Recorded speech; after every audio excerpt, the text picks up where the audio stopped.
They said that the nation that we want to build must be fundamentally different from the country that we once were. Even those who may well have been opposed to the foundational document of our Constitution, the Freedom Charter, now pleasingly today embrace it, and they talk to it as well and quote it. That shows the growing political maturity in our country, that we are embracing the change that our forebears dreamed of 70 years ago. We are the first to acknowledge that we have not yet achieved a number of the aspirations set out in the Freedom Charter, but it is dishonest to say that no significant progress has been made. A number of the speakers during this debate spoke about the land question, which I have in the past characterized as the original sin that was committed against the people of our country.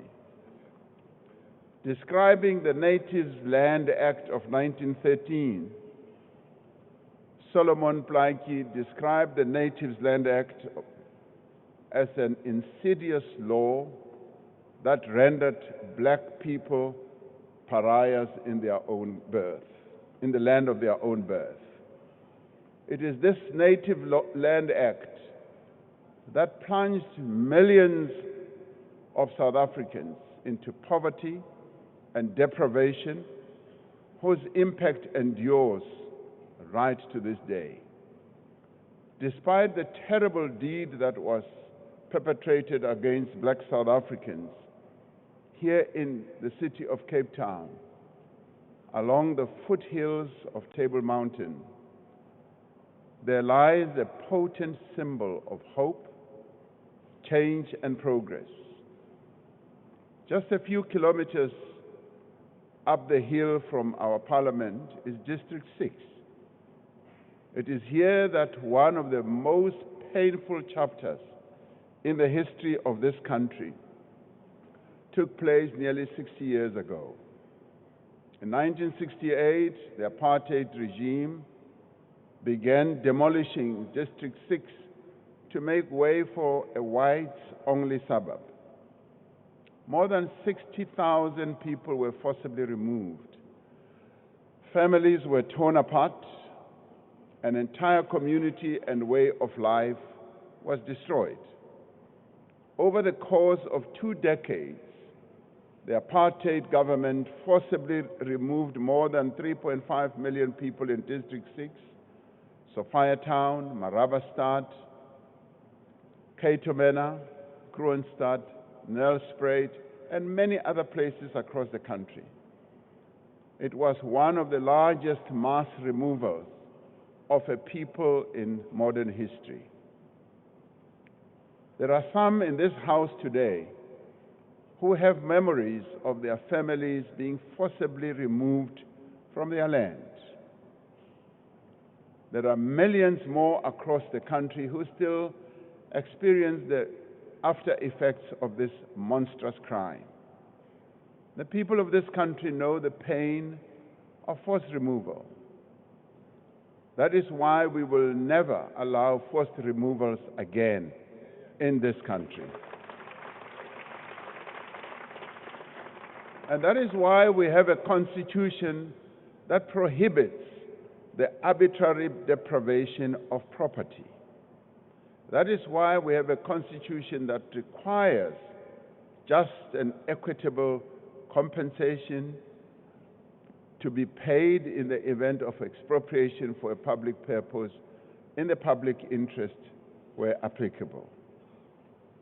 Our experience of forced removals also explains the constitutional requirement that the state must take reasonable measures within its available resources to foster conditions in which it will enable citizens to gain access to land and to do so on an equitable basis. Today, District 6 rings with the sounds of families who have been returned and who are returning to the land that was taken from them. Yet, like the transformation of our society, the process of restitution is not complete. It is an ongoing process. There is still much that needs to be done to heal the divisions of the past. I reflect on this, honorable members, because it is part of our history, not only because issues of land and redress have featured prominently in this debate, but also because understanding this past that many would like to forget is vital to understanding the nation that we are working to build today. At this important moment in our country and in our world, we must ask ourselves what kind of nation we want to be. Surely we do not want a nation which is separated by race, language, income, and geography. We want a nation in which all people enjoy equal worth and equal opportunity. We want a nation in which the rule of law is protected and upheld. We want a dynamic and growing economy in which small businesses can emerge, grow, and expand. It is my firm and enduring belief that all of us as South Africans, as fellow citizens of this beautiful country, are bound together by our history and our present, and we want the same thing for all the people of this country. We have toiled long and hard to build a nation united in its diversity. We are firmly committed to the fundamental principle that South Africa belongs to all who live in it. We are firmly committed to a society that is non-racial and non-sexist. We want to live together in peace, harmony, and equality. We do want to see our country succeed and growing. We must not allow others to define us, but more importantly, to divide us. At a time like this, we need to stand united as a nation, particularly now when we are facing a harsh global wind. This is not the time for any of us to rush off to foreign lands to lay complaints about issues that we ourselves can solve here in this country. We need South African solutions for South African problems. While there are many diverse and different voices in our country, we must strive to convey a common message. We must say to our people and to the world that we are committed to work together to build a society in which all South Africans are free and equal, to build a nation that works for all. And together we should be better at being weavers. We should be better at being builders, to build a nation working along each other. That is what the program of the Government of National Unity is all about. And we will not be diverted from the path that we have set out. And I'd like to repeat, we will also not be bullied by anyone in the country or outside from our intent to work together. As a country, this is a moment of continuity and change, but it is also a moment of unity. Faced with the challenges that we now face even globally and continentally, this is the time when we must unite and speak as one and act as one as a nation. It is a moment of continuity because we are building on the substantial advances that have been made over 30 years of democracy.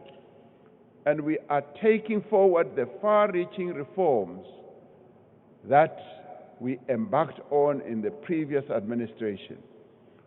While some speakers have sought to claim the progress that is being made and the reforms that are now being implemented as new developments and their own makings, we nevertheless welcome the fact that they also embrace these initiatives and are working to ensure that they succeed. Whether they claim to be the mothers or the fathers of this, we are working and moving forward. The structural reforms and changes initiated under Operation Vulindlela are well underway, led by the presidency, and are being executed through the intergovernmental cooperation together with National Treasury.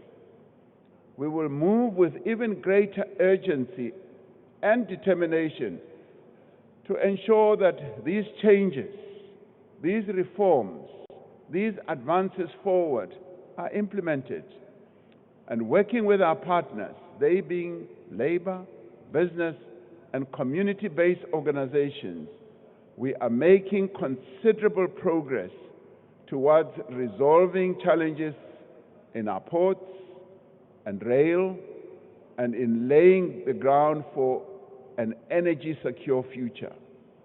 We are introducing competition and dynamism. These reforms are not incidental. They are key to improving the business operating environment, to attracting new investment, and to creating jobs. This is also a time of change. Not only has the composition of our government changed, but there is a clear commitment to accelerate growth and transformation and to also shift the trajectory of our economy. There is a determination to be innovative, to be creative, to come up with new solutions to problems and challenges, to expand programs that work and programs that have an impact, and also to end those and redirect those programs that do not work.